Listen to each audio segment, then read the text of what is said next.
So before we start with this webinar, how severe is your diabetes? I would like to tell you that the first 40 minutes you will participate in listen only mode. Means you cannot speak, but you can definitely write your comments or anything in the chat box. I'll come back to the questions and answer the questions at the end of the webinar. This is what is the idea.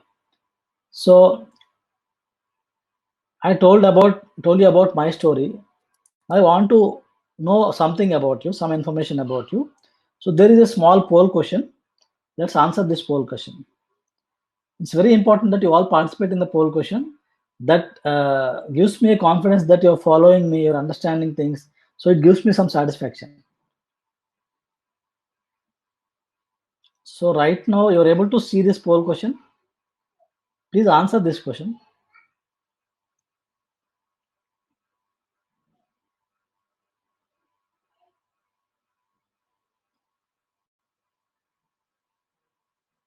Okay, there are 15 people in the webinar right now. 5 people said they're diabetic for more than 5 years. And 3 people are telling they're more than diabetic more than 10 years. Good. I want more people to vote, please. All of you, please vote and participate. This is very important.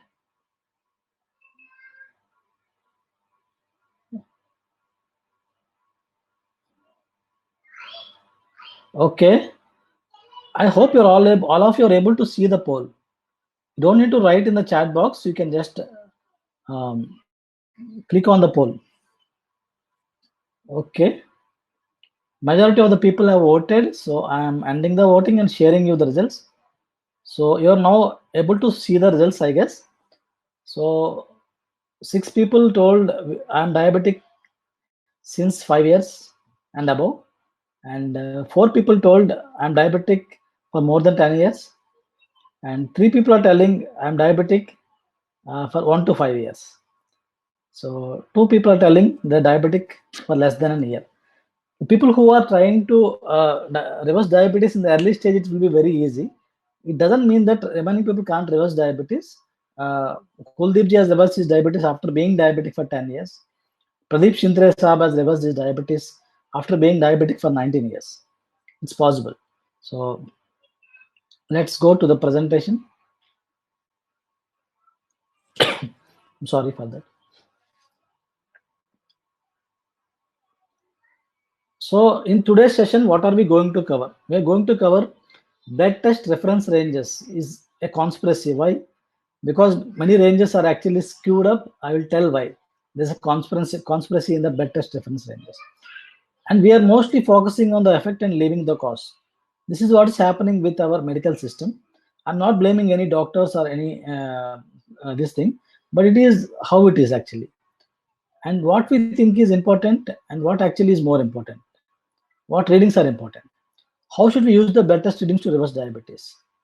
And what blood tests should we check regularly? And what can we do to improve that specific reading? That also we'll get in detail. So we have a lot to cover. Some of the lecture might not be very interesting, but see, most of the times what we do, we keep on measuring our blood sugar levels, and in our WhatsApp group or in Facebook group, I always get answer questions asking about this is my blood sugar level. How can I actually get it down? How can I reduce my blood sugar level? Always focusing on blood sugar level. So if you want to reduce blood sugar level, there are many other things which are causing it. Blood sugar level is only the effect, it's not the cause. So you need to understand there are other things which are actually causing, and they are the cause. So we need to regularly check our lipid profile. Lipid profile means it includes cholesterol readings, all the cholesterol breakup.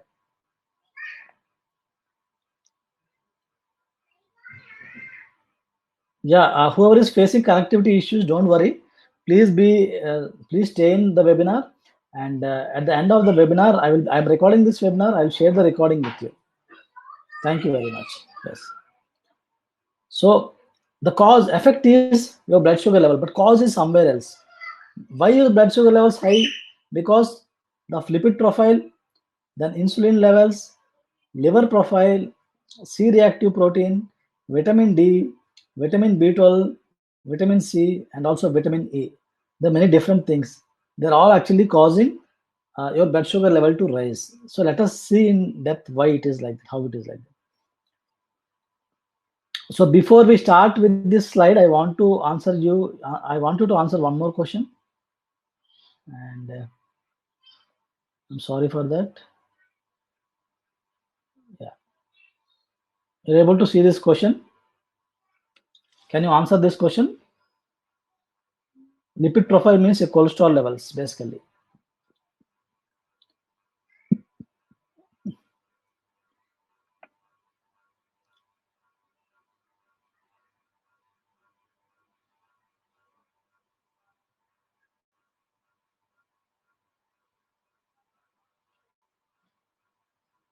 Good. Any more people who are answering this? This is not a IAS question, guys. Come on. IAS का paper नहीं है. Tough question नहीं है, simple question है. हर कोई answer कर सकता है. Please answer it. Did you check your cholesterol level in the last 6 months? Okay. I think most of you have answered it. Okay. Let me. Okay. Let me share the results. Anyone is about to answer it? Please answer it fast. Okay. Are you able to see the results now? See, 9 people told, out of 9 people told yes, and five people told no. So 9 people know about lipid profile. It's important. So they're checking it and seeing the results. But how they interpret the results is generally not correct. I will tell you why. Okay. In lipid profile, in the lipid profile, how it is actually directly related is almost all the diabetics have issue with triglyceride value. The triglycerides will be high and HDL cholesterol will be less. Triglycerides are high means triglycerides are generally fats which are essential fats which are required for the body, but if they are high in number, that is again going to cause lot of inflammation and other problems, and that will also high level of triglycerides also indicate that your fat is actually storing your liver is actually storing lot of fat. So triglycerides should be actually less than 150 mg per dl, and ideally all great doctors and international nutritionists, they recommend triglycerides to be less than 100 mg per dl. Whereas our uh, our medical regulations and all, they say triglycerides can be, means they can be 150 to 199. They say borderline. They say 150 to 199 is borderline, and high is 200 above. And HDL, they say 30 less than 35 is good. And cholesterol is actually a irrelevant number. You don't need to measure the total cholesterol. That is not relevant. That is not useful for any diagnosis. LDL cholesterol, they say 160 to 199 is high, and 130 to 159 is borderline. But any person who is diabetic, na, who is having bad blood sugar levels, na, they will have this borderline kind of readings. Means the cholesterol readings, this range is high. They're saying cholesterol range can be high, cholesterol reading can be high, but your blood sugar level reading has to be low. Because by doing that, what will happen is more people will come into the diabetic zone. That means more people will come to purchase metformin every month. That means more people are going to take insulin every month. So this is the conspiracy. This is called the conspiracy. Means fasting blood sugar level readings are all, they're asking for a small readings, less readings, but for lipid profile which is directly relevant, you can't find people with, see, desirable. If you are in desirable range, then only this will come. If you are less than desirable range, then only this will come. Even less means half of that. So understand that your blood sugar level readings are also actually related to your lipid profile. So every time when you go and check lipid profile, ensure to check your triglyceride values, your HDL values, and the triglyceride by HDL ratio. triglyceride by HDL ratio, they tell that you should be in between 2 to 3, not more than that. And there are also uh, other important parameters in the lipid profile, that is very low density lipoprotein, and these type of factors which actually are related to heart diseases, means heart problems and all. So understand this is the effect, and this can be one of the causes. And when it comes to diabetes, one most important thing people ignore is the insulin levels in their body. We all measure insulin levels. We all measure insulin levels in our body, but we all measure blood sugar levels in our body, but we don't measure insulin levels. But do you know the biggest cause of insulin resistance is more number of insulin levels in our body? So we need to check insulin levels, and here also there's a conspiracy here. Actually, the medical department and everyone, they say fasting insulin levels can be less than 25 mi micro international units per liter. But Dr. Mark Hyman says it should be less than 5. It should be less than 5. So for a healthy and good way. But when you go and check, your insulin levels will be high. That's the reason people cannot lose weight. Most of the people who want to lose weight, if they want to lose weight, first the insulin levels circulating in the body should be better. And what happens is whenever you eat food, your body is triggered, your pancreas is triggered for more insulin. So insulins will be reduced, insulin will be released, and as a matter of fact, what will happen? That insulin is not absorbed by your cells. So insulin resistance will be there by your glucose, by your cells. So insulin resistance will be there. So here one more thing to understand, please check your insulin levels and see what it is, and you should take action on that. This insulin, if you ask a medical laboratory, you ask for insulin response test. What they do it like a glucose tolerance test. Like they will do fasting, and 30 minutes after glucose administration, then 1 hour after glucose administration, and 2 hours after glucose administration. What this will reveal is how much your body is actually needing insulin for this much amount of glucose you have in your body. Means when you eat something, that is converted into glucose anyhow. So by that you'll know the insulin levels in your body, so you can plan that. So here again, what it means for us is try to eat less meals. Don't go for more and more meals. If you eat if you eat food lot of times, what will happen is, if you eat lot of times, insulin levels will be more in the body. Rajan Jain is saying cannot hear anything. Rajanji, please shut down the window and again go back to your email and click on the join webinar button again, because others are hearing me. If you are not able to hear, that means there is a problem. Surya Narayan is writing, I'm not able to connect. Surya Narayanji, please check your internet connection. And anyhow, I'm recording this webinar. I will share the recording, but try to connect again, because you're able to chat means you are inside, but I think bandwidth issue is there. People, if you're not able to see me also, if you're able to hear me, it's fine. So let me go ahead with insulin response. So insulin response test is one important test we need to undergo. And there is a vitamin called vitamin E. And if vitamin E is not correct, what will be an issue with diabetes? It leads to eyesight issue in diabetics. Uh, you may be asking me why vitamin E? What about vitamin A? Yes, vitamin A is the direct one, and vitamin E is indirect one. This is indirect one, because you may be trying hard to increase your vitamin A, but you see that you're not able to increase your vitamin A. That indicates that vitamin E is not in the required range, because vitamin E is essential to have enough vitamin A and vitamin C, and also to protect inflammation and neuropathy in your body. But till now, I'll ask you, how many know about this vitamin E? Can you type S in the chat box if you know about vitamin E and how is it linked with diabetes? Do you know the link of it with diabetes? Because mostly doctors don't discuss this. No one discusses this. Vitamin E, no one will talk about it. Even vitamin A, they will never ask you to measure it. But we're all at risk of diabetic retinopathy and eyesight issues and all for diabetes, but no one discusses this because no one have the time to talk about it. Yeah, see, most of you are saying no. Only Ananda ji said yes. He knows. He's one step ahead, I think. Yeah,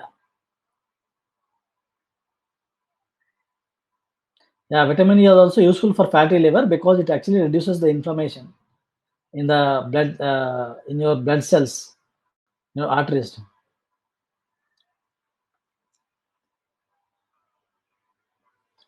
So now one more thing before we go ahead with this, homocysteine is one important parameter to be tested in diabetics, and I want to ask you a question.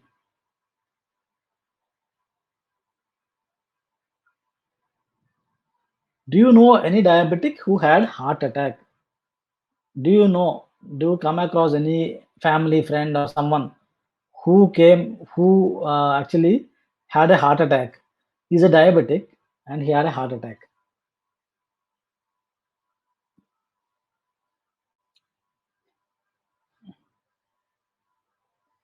Please answer this question, all of you. This is very important. I will tell you some details about this.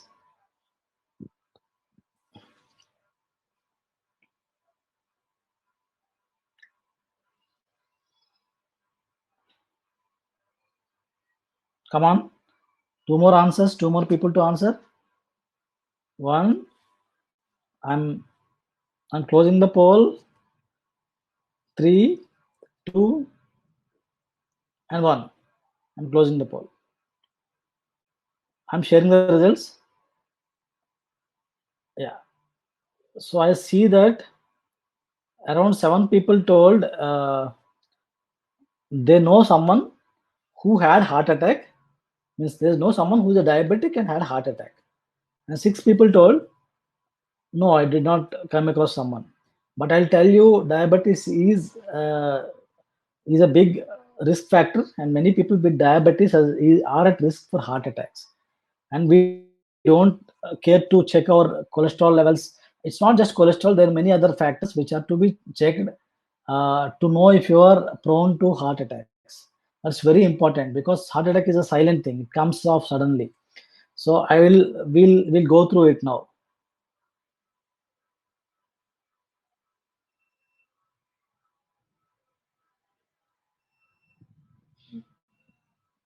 Homocysteine is one thing, one value in the blood, which actually measures the inflammation in the arteries, in your blood vessels, how much damage has been done. So the reading should be less than 30 micro mole per liter and all. So that readings reference sense you'll get anyhow, not an issue. But understand that you need to check this homocysteine value regularly. If you're diabetic for more than 5 years, you should definitely check this test for every 3 months, 3 to 6 months. You should not ignore this because this is one thing which is directly linked to heart attack. Along with this, one more test is there called lipoprotein A. That is also a part of cholesterol panel, lipid profile panel. If you ask them, they will do it. So this will also help you understand if you are at risk for heart attack in diabetes. So you should take, then you'll take action. If you know things, you take action. This is high sensitivity C reactive protein. This is one more thing which is actually direct indicator of inflammation in our body. And for this, I actually suggest some simple thing. Grounding. Doing grounding can help you to reduce the high sensitivity CRP values that will reduce inflammation in your body. So this is one more thing which is actually linked with heart attack. So you need to check this high sensitivity C reactive protein, homocysteine, and lipoprotein A. These three things we need to check at any cost. Already we talked about homocysteine, and what did I not cover? Why this has come again? Okay, I think the slide has got duplicated. So homocysteine is linked to heart attack. To reduce the homocysteine, we need to reduce smoking and alcohol. And taking folic acid and eating more green leafy vegetables can help. So you can do this, taking folic acid and eating more green leafy vegetables. These are the important things you can do.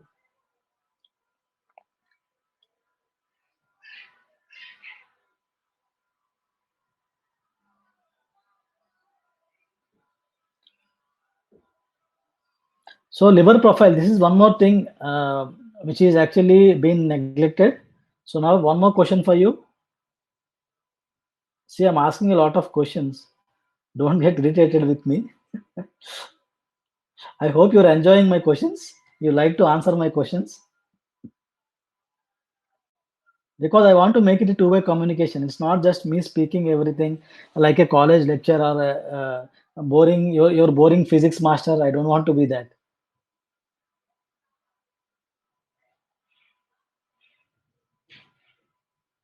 Come on, guys. All of you, please vote. Please tell your opinion. Oh, I'm sorry. I think I've given you the wrong question.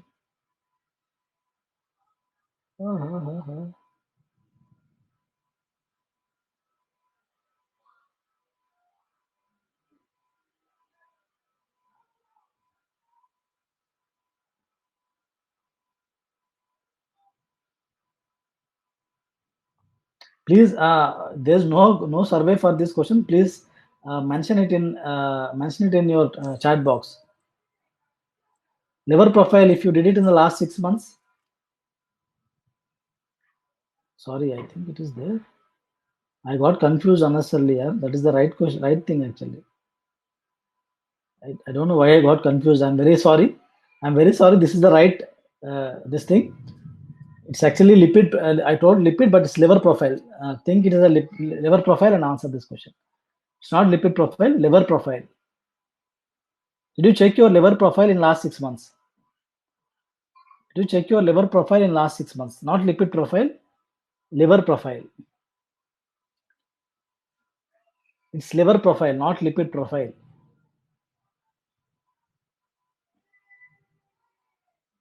Anyone more is answering this question? 3, 2,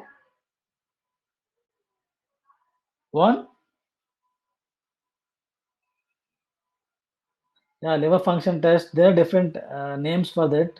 Anandaji, liver function, liver profile, different types of names are there.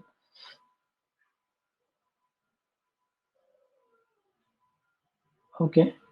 So I'm sharing the results. You can see 10 people told they have actually did their liver profile in last 6 months, and 5 people told no.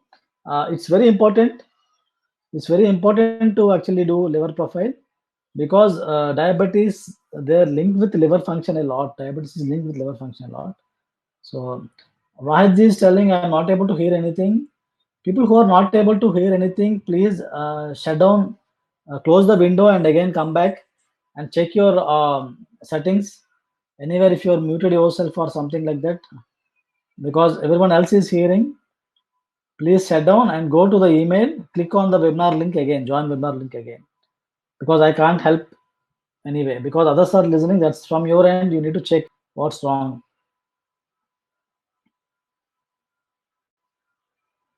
So in liver profile, there are some important things.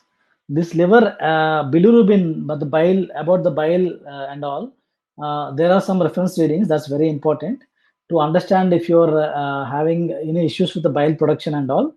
Apart from that, GGT, gamma glutyl transferase, alkaline transfer, SGPT, SGOT, these are all liver enzymes. And if they are high, that indicates the blood enzymes which are in the blood. What does that indicate is they are actually means there is some amount of damage to the liver. So gamma glutyl transferase indicates that there may be some blockages or some stone formation like gallbladder stones, such kind of stuff. So you need, if you check these things, you can take action. If you don't check this stuff, you can't take action. So if there is some stone formation or you're seeing GGT value, SGOT, SGPT values higher than the normal, you need to sleep on time by 10 o'clock. Don't eat anything after 8 o'clock, and reduce eating non-vegetarian foods, reduce drinking alcohol, reduce fatty foods, and also take apple cider vinegar regularly, and then take liver detox drink. But liver detox drink in the last webinar I have shared with you guys, and if anyone is having a doubt with that, you can message me. I will send that liver detox drink recipe. It's very simple. Liver detox drink is nothing but adding half a lemon, and also squeezing half a lemon and adding 10 ml of apple cider, 10 ml of extra virgin olive oil. So I'll type it here, liver detox drink, 10 ml extra virgin olive oil plus half lemon plus glass full of water. That's all. And drink it early in the morning. Type it in the chat box. That's very simple. So take care of liver. So your liver is very good. That liver has a repairing function and capacity very much. So you should not misuse that. You should take care of your liver by sleeping on time, eating on time, and reduce the amount of fats. And because if you eat more carbs, also that's going to be there. So you need to have enough physical activity, because what happens, uh, you think you're not eating much because you feel hungry, because whatever you're eating is not going towards the cells, but that is actually jammed in the liver actually stores a lot of fat, and you may develop non-alcoholic fatty liver syndrome. So don't let that happen, and this is very much important for any diabetic.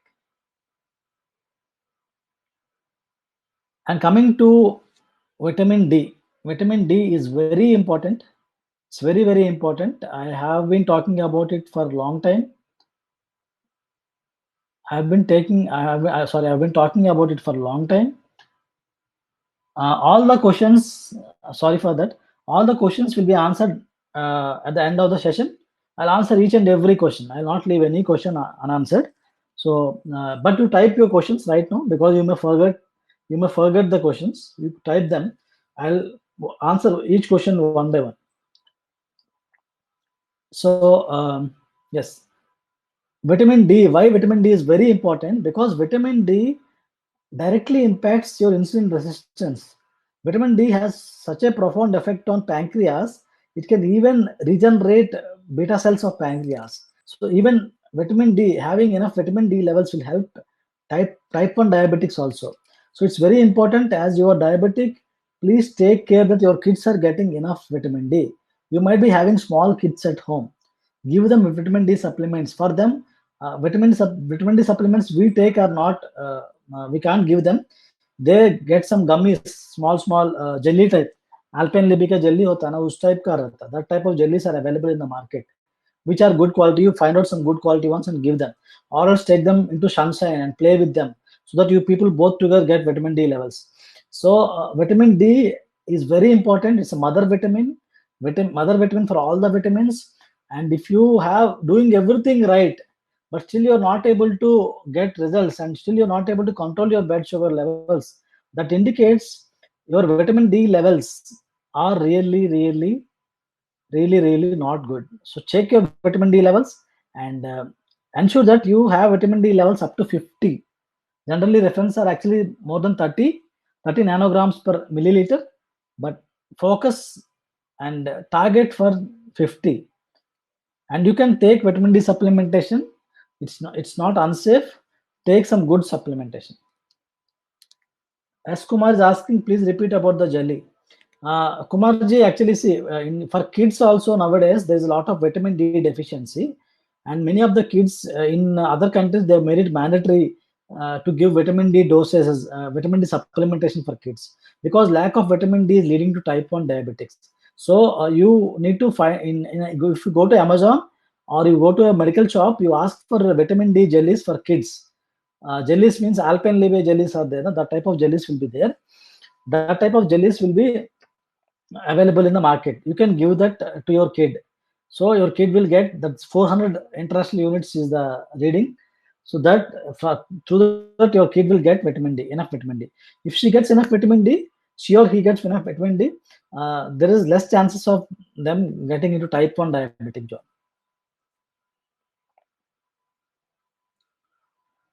So blood sugar level is the effect, and again the control is somewhere else. The remote control is somewhere else.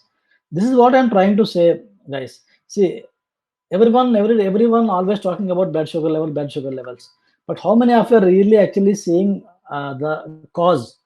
Vitamin D, lipid profile, C-reactive protein, or anything. Why are we not going to the cause? These are all interlinked. One thing is not good, is it? Everything else will not be good. It is a synergy. It's a connection of things. You can't talk one thing in isolation. You have to talk everything in parallel.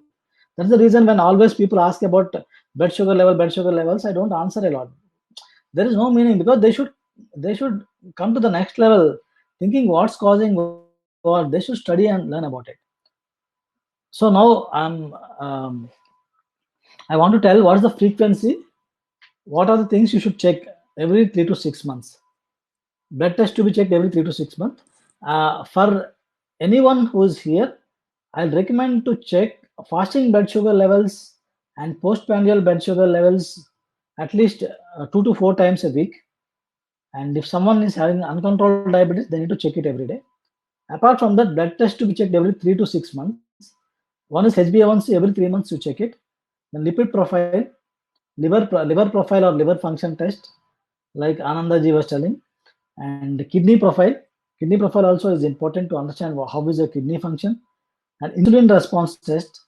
Then vitamin D, vitamin B12, vitamin C, vitamin A, and vitamin E. You can get all these tests from Thyrocare. They will charge you around 3,000 rupees. But for every 6 months you spend 3,000 rupees is not bad. Please check it so that you will understand your condition and present scenario, what it is, because it's very, very important. So now, coming to the part, okay, now we checked our readings and all.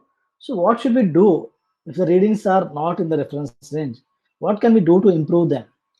So the first thing, if your HbA1c is above 7, uh, how many of you have HbA1c above 7? If you have HbA1c above 7, type yes. If no, if not, if less than 7, type no. I want to have a glass of water, please.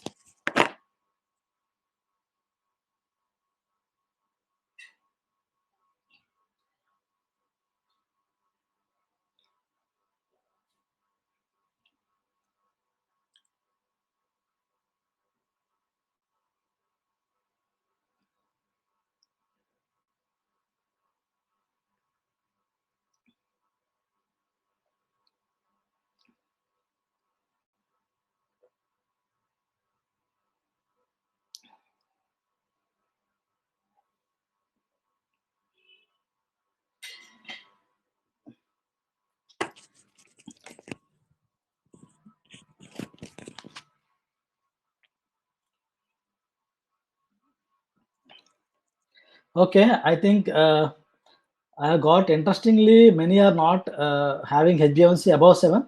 That's a good news. Many of you are controlling your diabetes bit well, but I will tell you, some people are having very uncontrolled. Ali Khan Sadiq ji has actually 10.3. So the different ways.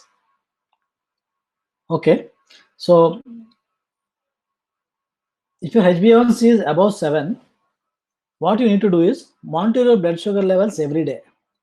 You need to check your blood sugar levels every day and keep a note of the foods which are spiking your blood sugar levels. Let us say in lunch you took something, what you ate, and what is the reading. You make a note of it. After 2 weeks, you'll come to know which food is causing how much blood sugar increase. That way, you can avoid foods which are raising your blood sugar levels, and you can take more of the foods which are not raising your blood sugar levels. Because when it comes to raising your blood sugar levels, everybody and every body is different. One time, what happened is Kuldeep ji, we have published his success story on our website. So he has reversed his diabetes after being diabetic for 10 years. So he told, I asked him if I asked the guys if anyone is ready to do some experiment, and he did an experiment. And what happened is, I'll share you that article also. It will be very interesting to read. What happened is, he actually tried to experiment. Means he for 1 week he was recording all the blood sugar readings after eating some food. And what happened is, surprisingly, he ate a banana, and his banana did not raise his blood sugar levels as much as the brinjal curry actually did. I'll show you. Yes,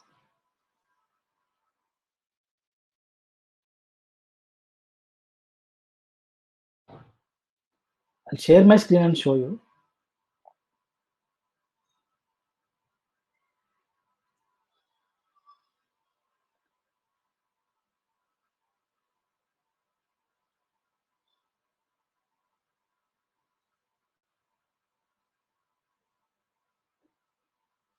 You're able to see this website, my website, Healthy Diet for Diabetics, Blood Sugar Experiments with Kuldeep Ji. If you're able to see us, please type yes.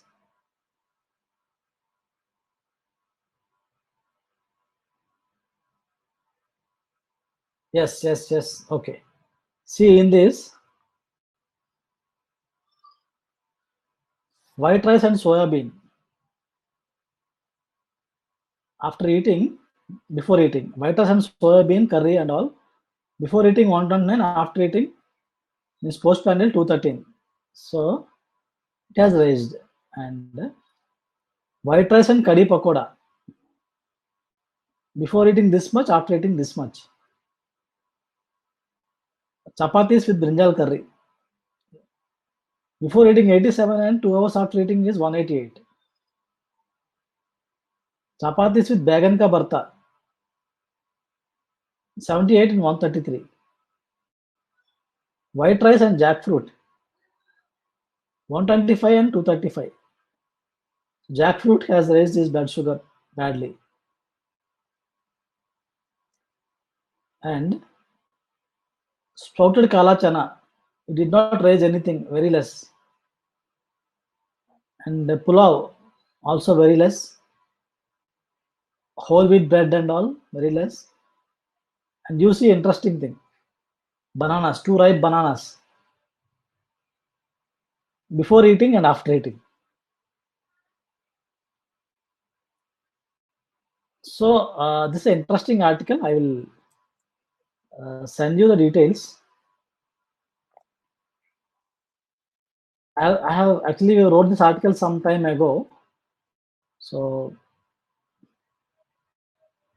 things might have changed by now, but still, what I want to tell is blood sugar levels and everybody does not respond same way to the foods, and it also will depend on the mood that days. Your mood, if you are very much stressed now and you eat some food which is diabetic friendly also, that may raise blood sugar levels. So you need to take that into account, your mood, your stress levels, other factors also. Don't assume that your blood sugar levels are increasing because of food only.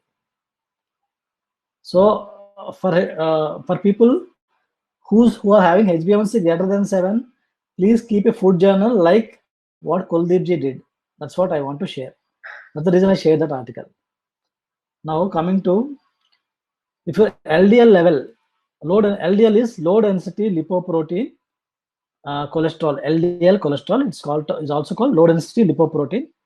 And if it is above 70 mg per dl, generally doctor says it's okay. कुछ नहीं होता उससे. Because generally doctors don't get into all this stuff, and you are the person, it's your health, you care for it.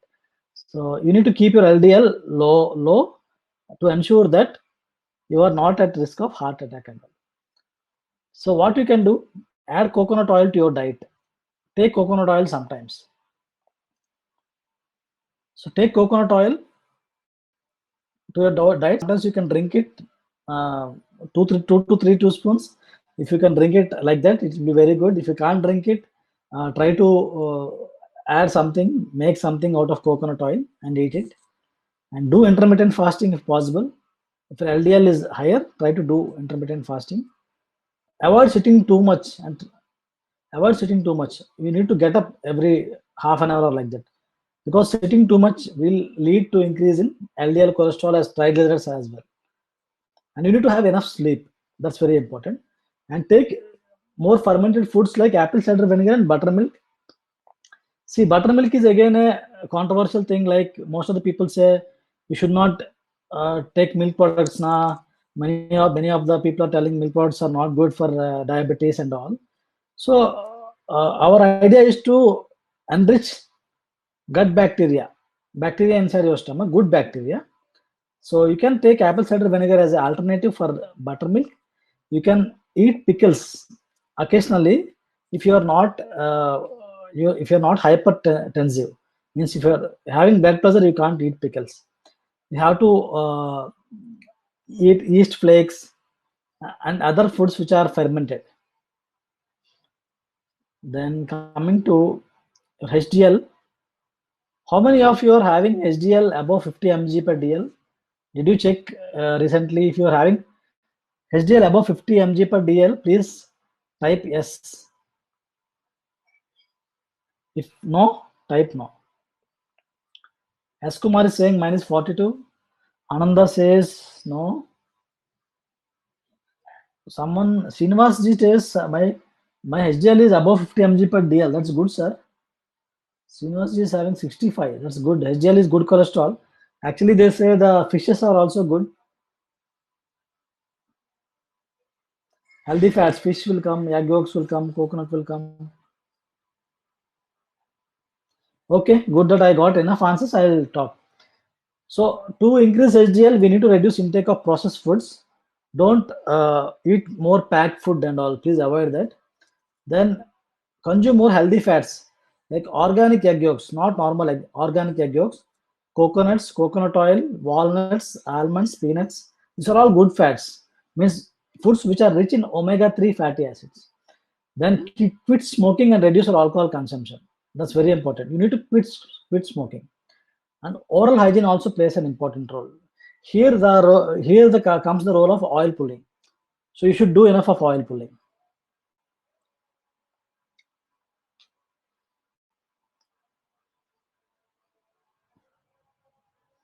So if your HDL is less than 50 mg per DL, this is what you need to take care. Anyhow, I will be sharing this slideshow in the form of PDF, so you can exactly follow what is written over here.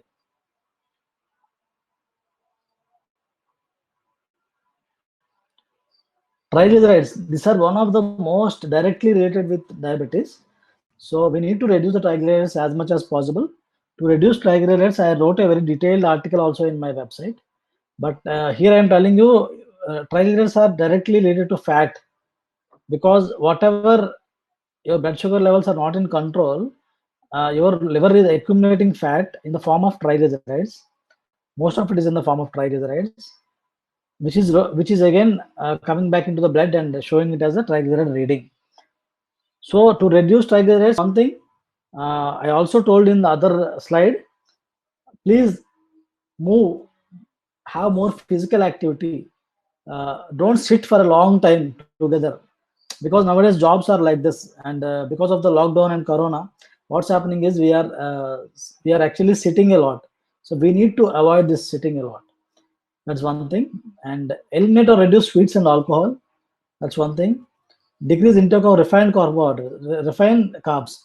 Refined carbs means all that KFC, Pizza Hut, biscuits, and chocolates. All these are coming under refined carbohydrates. You need to avoid this stuff.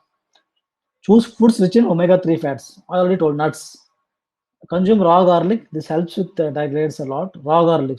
Subah raw garlic खाना पड़ता है. But most of the people can't eat because it's very strong in flavor. And you can use oils like olive oil, coconut oil. Don't use olive oil for cooking. You can use it on salads, because olive oil is not suitable for cooking actually. You can use coconut oil, you can use walnut oil, you can use rice bran oil, canola oil, and flaxseed oil. And you can also use sesame oil. Any oil you use, try to use that kachi ghani oil. Don't go for refined oils. Avoid refined oils. You try to use physically refined oils. Consume more high fiber foods. What are high fiber foods? Pomegranate, then pineapple. Don't eat a lot of pineapple, but eat pineapple every week once in a time, because pineapple is very high in fiber, very good for diabetics. And pomegranate is very good for diabetics. It's high in fiber. And you can occasionally eat papaya, and you can take psyllium husk, isabgol, that is also high in fiber. And high fiber foods, bindi is high fiber, cabbage is high in fiber. So you can choose the type of foods, and you need to do exercise regularly. Mustard oil is best for cooking. Kapil ji tells, yes sir, mustard oil is good. I did not include, I forgot to include. Mustard oil is also good. Especially in the north side, people use mustard oil for cooking. सरसों का तेल जिसको बोलते हैं. And C-reactive protein, हम लोग इसके बारे में बात किया. If your C-reactive protein is greater than 3 mg per liter, what you need to do? You need to do grounding or earthing. Grounding means uh, uh, going on barefoot and touching the earth. You go to a park, you can stand on grass or mud, but you should not wear any footwear. By touching that, what will happen is free radicals, which cause inflammation in your body, which are also a cause of artery blockage and all, will actually get absorbed by the earth. That's the greatness of our Mother Earth. It tries to heal us. We are actually born out of earth, and if you're able to connect with earth will try to heal us. So we are lost our connection with earth because we are in a concrete world. Everywhere it's concrete. We are not right now. Right now, we don't want any mud. थोड़ा सा भी दूर लग गया तो हमको problem लगता है. We feel very irritated. But we need to get in touch with earth. We can do it through grounding. So go to a nearby park and just get in touch 15-20 minutes weekly thrice. That will help a lot. Eliminate sugar. Please don't eat sugar. You can eat sweet. The sugar doesn't mean you should give up all fruits and all. Sugar is different and sweet is different. Sweet means sugarcane juice is really good to control inflammation. Though it is sweet, that will help with C-reactive protein. So you need to understand, don't go for artificial sugar, go for natural sugar. Then consume ginger, turmeric, tulsi and pineapple. You can take tulsi ka tea bana ke pee sakte hai. You can add turmeric in your curries regularly. Avoid sitting continuously for more than 30 minutes. Please avoid sitting continuously for more than 30 minutes. That will help. I think we have come to end of the session. So I will, yeah.